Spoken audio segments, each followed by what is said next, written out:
Hartlike goeiedag. Jy sal seker onthou dat ek die afgelope paar weke met jou gepraat het oor die fariseer Simon wat Jesus genooi het na sy huis en die vroutjie wat met haar sondige verlede wat ongenooi daarop gedaag het. Ek wil graag vir jou lees uit Lukas 7 vers 40 en 41 en dan praat oor die tema onbetaalbare skuld. Daar staan, maar Jesus spreek hom aan en sê, Simon, ek het iets om vir jou te sê. Meneer, sê dit maar, antwoord hy Jesus. Jesus sê toe, 2 mense was in die skuld by 'n geldskieter. Die een het R500 geskuld en die ander een 50.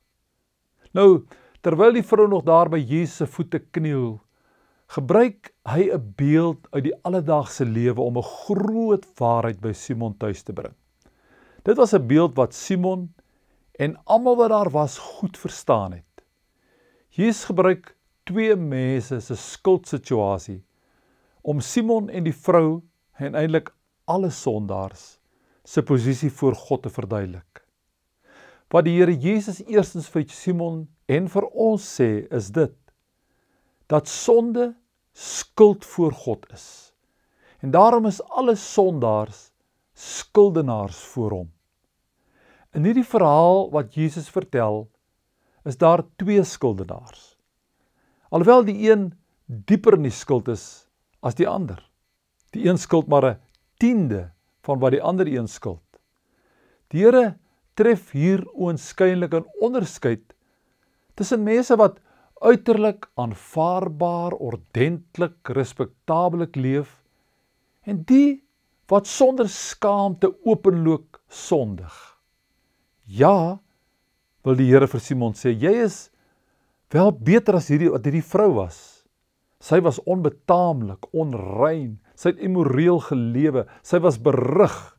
En jy Simon, jy's 'n gerespekteerde man met 'n hoë moraliteit, verfyn en opgevoed, onbesproke en eerbaar.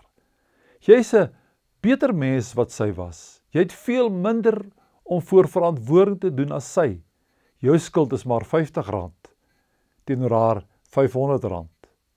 Maar Simon, verstaan nou mooi, alhoewel die een 10 keer meer geskuld het as die ander, was albei skuldenaars.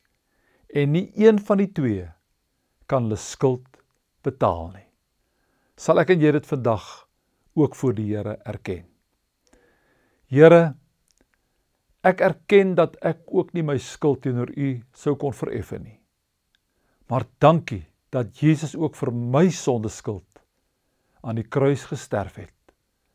Amen. Mag jy die vryskeld van jou skuld ook ervaar en God altyd daarvoor dankbaar wees. Tot volgende week. Alles van die beste.